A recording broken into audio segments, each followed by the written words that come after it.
Hello, Anne Gracie here, and I'm here with Keri Arthur and Keri Hunter. We're each representing a subgenre of romance. So I am, as you can probably tell, historical, vaguely. Keri, that little thing that looks like a tiara on her head is in fact a vampire. And Kelly is in a sombrero looking a bit like a spy in a sombrero, and she's representing short contemporary romance. And we will probably take these off so that we can talk normally in a minute, but for the moment, enjoy. Now I'm going to get each person to introduce themselves. Kelly, can you introduce yourself and what you write? I can. I started, I was first published in 2007 with a Mills and Boon called Wife for a Week. There it is. And I still write Mills and Boon to this day. And my last one was a Queen one. What's Keri doing? Hang on, I've got that one too. Yeah, so I also write small town contemporary romances for Thule Publishing with ordinary characters, and sometimes, quite often, character settings are in Australia for that one. I write sometimes in collaboration with a whole bunch of other authors where we each write our own story, but we write into a shared setting.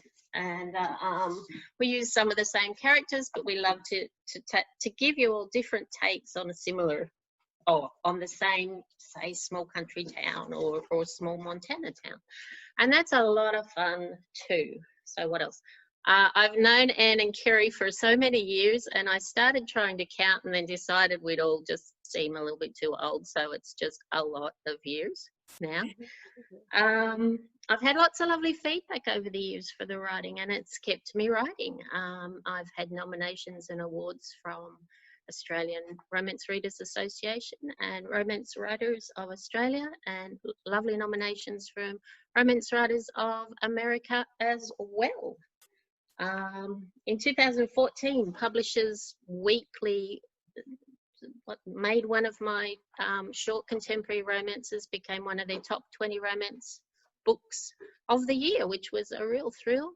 And some of my stories have hit the USA Today bestseller list. Not all of them, and if you ask me which ones will do it, I will not be able to choose. You know, I won't be able to pick them in advance. I never pick it. So that's me, and that's it. That's my intro. Did I do a good job? You did. It was Thank you for the books, ladies. Thank you. So, on to Kelly with the vampire on it. Keri with the vampire. Most of you readers out there would probably be familiar with me because I've been around for a very long time. But the very few who not, I started writing in 2000. My first published book was Dancing with the Devil, which is a book I think Anne read 10 years previously when we were in a critique group together. Absolutely, yeah. Where is it? I can't find it. I thought this was your first one. Anyway. No, Dancing with the Devil was my first. Yeah, I know. Got it somewhere. Full Moon Rising was my first traditional published book, and that series went on to become a New York Times bestseller, which was amazing. I've done 48 or 49 books now. I'm now self-publishing and thoroughly enjoying it. I've won, I've won 4 ARRLD awards now for best spec fic, fantasy or dystopian novel, and I've won a Romance Writers of Australia award as well for spec fic. So it's been a pretty amazing journey for me. Yes. And Keri, all right, back to me. Thank you, Keri. Now, Keri has not been around all that long because I refuse to believe that, because Keri and I met in a critique group before we were both published. and Kelly and Keri and I were on the committee of Romance Writers of Australia for too many years to count. And I remember Kelly at one of our meetings, I think it might have been the first meeting away, it was up on the Gold Coast, and I was not staying in the hotel where most of the committee was. I was staying with my sister down the road, and Kelly had given me this, her first book, and my sister immediately confiscated it from me. She's older sister, so she gets her way. And the next morning, my brother-in-law, as he was driving me to the meeting, was complaining, and he said, that bloody book, Jan kept me awake half the night. She was reading it and giggling and then waking me up to read me bits. And he said, you know what the worst thing was? And I said, no. And he said, it was really funny. So I didn't get back to sleep. So there you go, Kelly. Oh, I write Regency Historical. I started off with Mills and Boon, and then I moved to Berkeley in New York. I've been very lucky. Oh, that was my first book, the one that Kelly's got. Very lucky with that. Is it? Yeah. And it was a Rita finalist for Best First Book, and it got me a release in America, which the Mills and Boon Historicals hadn't had at that point, not a commercial release in bookshops. So I've been very lucky with prizes. I've won a fair few prizes and awards. I'm not a New York Times bestseller, sob, but anyway, I'm a national best-selling author in the USA. So yeah, that's that, and I've got a stack of lovely ARRL awards. The ARRL people have been very, very good to me. So, and that's it for me. Now, on to the next question. Enough of the show and tell. Okay, I'm going to ask everybody to talk a little bit about what we love about our own subgenre. So, Keri, maybe we'll start with you. What do you love about the paranormal subgenre? I love the ability to weave fantasy and supernatural elements into everyday life and making people believe it's possible. It's such a fun genre to write. You know, you can do basically anything you want. You can have werewolves and witches and magic all in the streets of Melbourne. You know, all this chaos happening. Heroines kicking butt, saving the good guys, you know, killing the bad guys. It's just fun to write. Yeah. I remember reading your first book, and the opening scene was paranormal gangs fighting in King Street, Melbourne. Now, for those of you who don't know Melbourne, it's a place. King Street was famous at that time for gang fights. So it was just surreal reading this book by a friend of mine, writing paranormal people having the gang fights in a street I absolutely knew. It blew me away. It was brilliant. Yeah. Okay, Kelly, what do you love about the short contemporary? I love that they're short. I really like... Some of us would love your books to be longer. They truly, they tend to match my attention span. So I really like if an author can deliver me a lovely snack of a story. I really, that I can read completely while in the bath or something that doesn't take me a long time to get through. I really like the variety in short contemporary romance. So I'm not really here representing all the different subgenres of that, but any particular flavor you like, you can get. I like using settings that I know and that I have been to. Really enjoy it, and I like a dash of the ordinary, and I also I can't do what Keri does. I have envy. I do have complete envy about fantasy worlds and paranormal characters.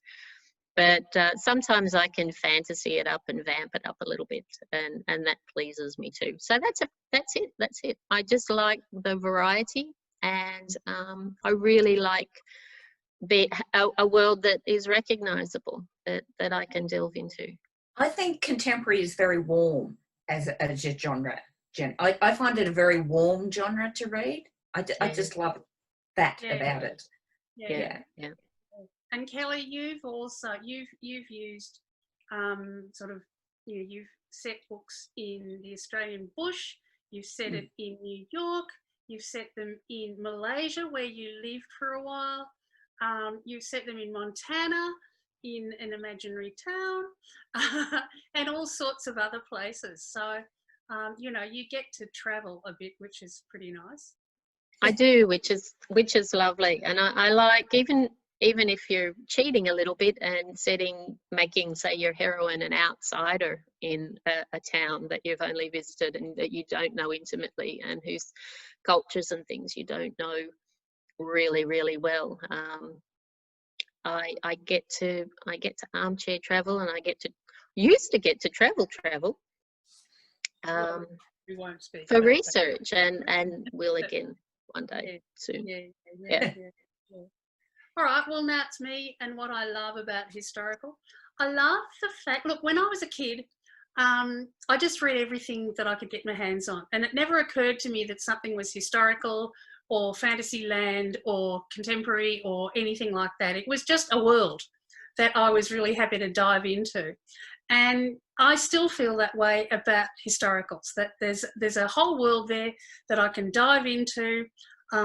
It's fun. The Regency era is my cup of tea there, even though I like, you know, historicals from all places, all eras.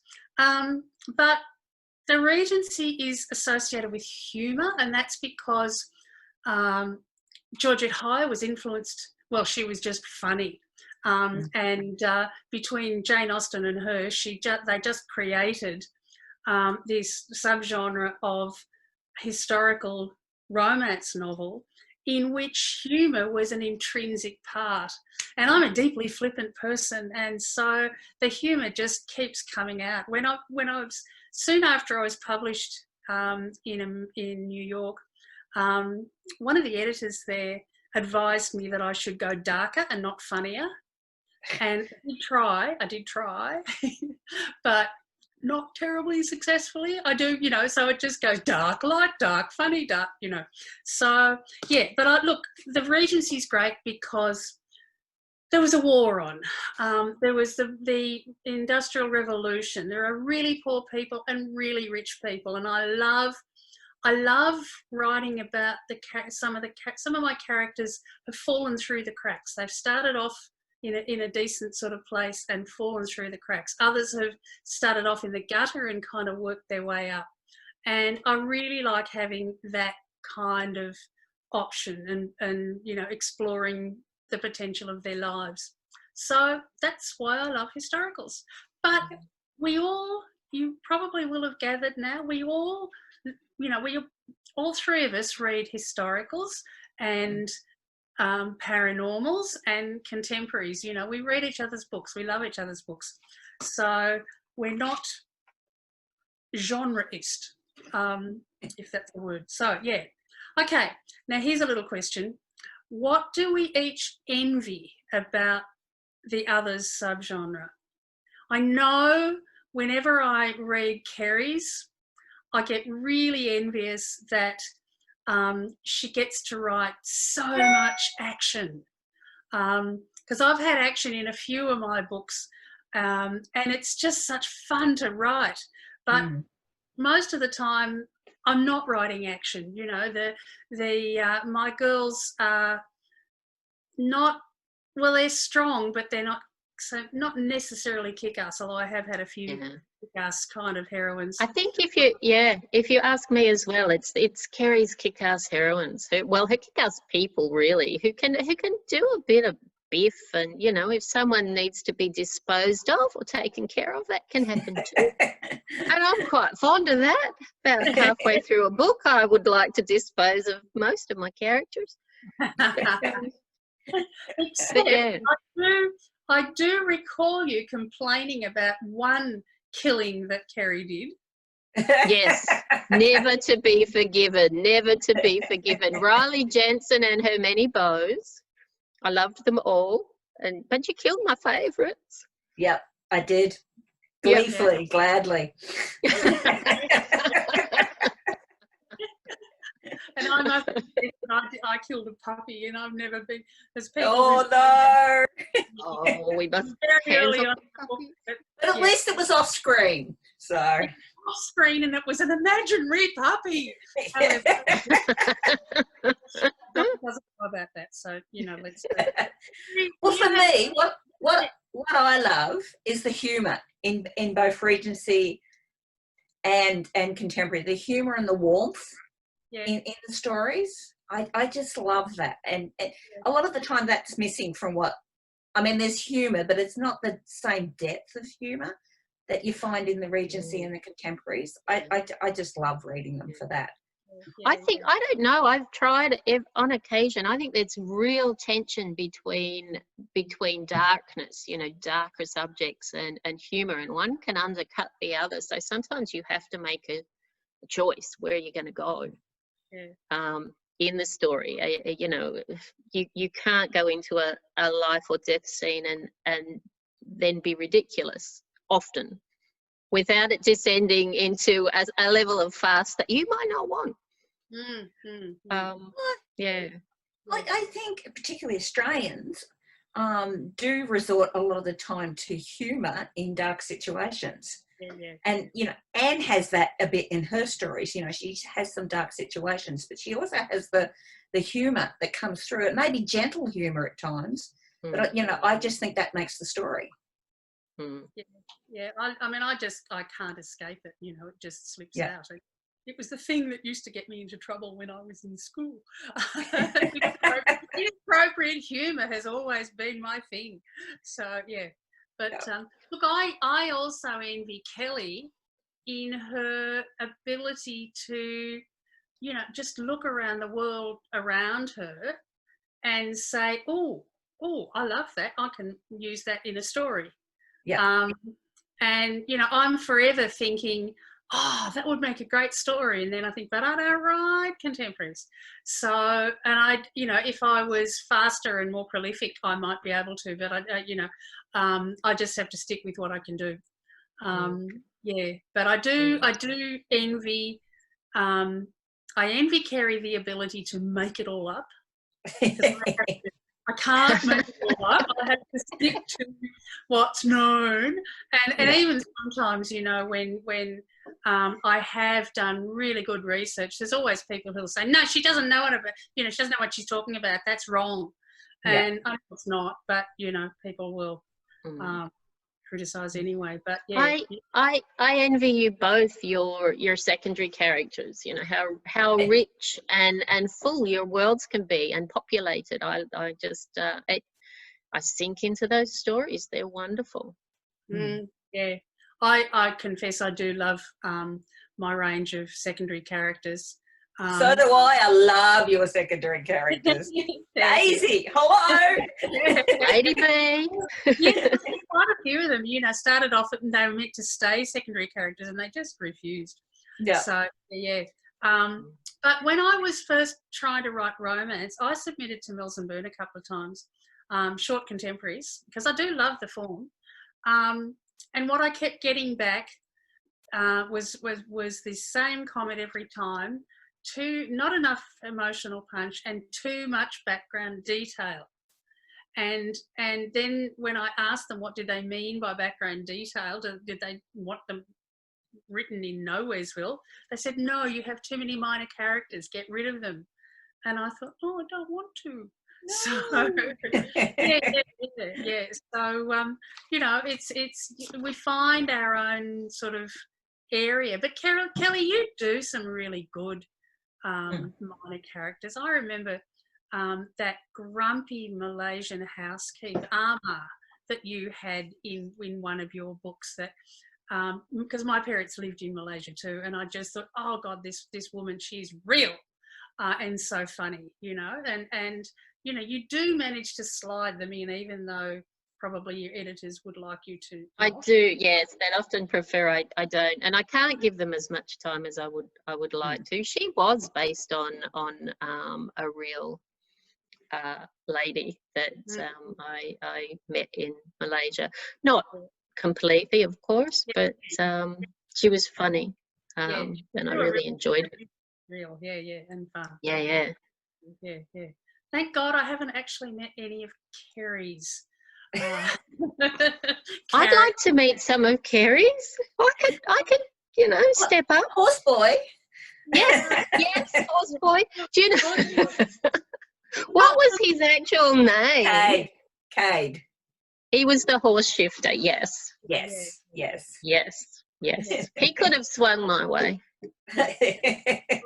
He being the operative word at home. Okay, well, seeing we're speaking about, well, I was going to talk about animals, but let's talk about heroes when we're speaking about heroes. How do the different heroes of the subgenre compare? I think they're pretty much the same across the board. You get the same range. You get your alphas, you get your betas, you get your recluses. You get them all through Regency and Contemporary and Paranormal. I don't think there's a huge difference in heroes. Mm. It's all about the fantasy, and you find that no matter what the genre is. Yeah, that's true. What about you, Kelly? What do you think? Well, she's kind of right. They can be cloaked in different clothes, but the actions speak very loudly, and honour and loyalty and generosity and all those kind of things that you personally believe make a heroic person. You tend to fill your book guys up with those qualities, even if on the flip side they're in no way, shape or form doing the same kind of things throughout our three different kinds of stories. So yes, it's true. Yeah. It's the male fantasy. It's the fantasy. Yeah, I think perhaps in say Paranormal, Keri's guys can go pretty big and hold a lot of power. But the same with your Regency. and guys, and you know, they can have a lot of responsibilities, and so can my guys if I choose to make them that way. Yeah. My guys just can't go zap and kill people. That's all. Yes. Which is great fun. They can go get rid of him. Yeah. No consequences. You know what I do? You know, there's something I do like about the short contemporaries when you're writing into that contemporary space, is that you can make little, very small, relatable things heroic. For example, in one of my stories, I have a heroine with a lot of PTSD.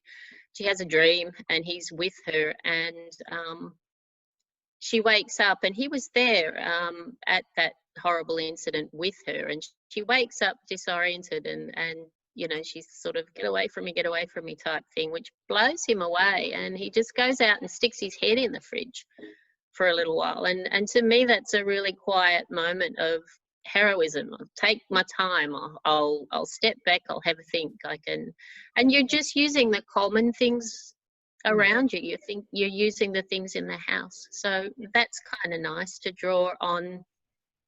I don't know, the everyday, the everyday, but it must be equally as nice to be able to draw on the fantasy and imagine what they would do. Yeah. Yes. Well, we're being photobombed here by I do love it. Really. But you both write with dogs too, don't you? Off, please. Yeah. So how does living with dogs help you be a good writer? It reminds me to get up and move around because, you know, if I sit here for too long, he comes running in, throws his head under my arm, throws my arm up, as if I get up and out of the chair and do something with me right now. It's amazing, isn't it, how they can do that? Yeah. They're a little inbuilt timer. Yeah. Kelly? Yeah. So the exercise and the walking, quite frankly. Yes. Yeah.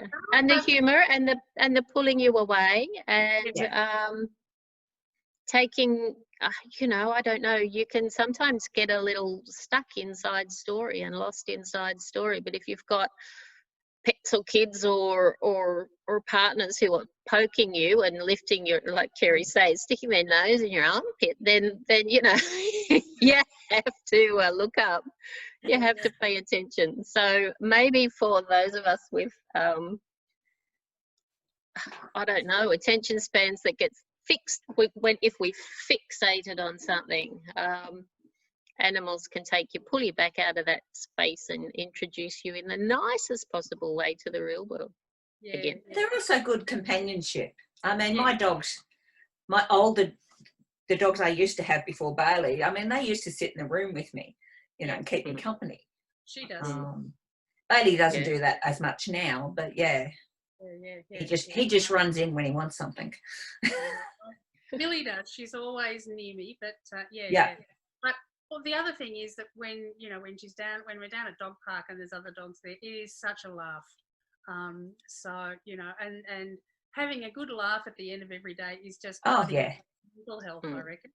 Now we're nearly out of time, and we need to pull out our code, our lockdown ARRLD code thing. Let's hold those up so that people can see them. I think you can see that. We'll leave it for a bit longer, because they're writing down 3 codes. So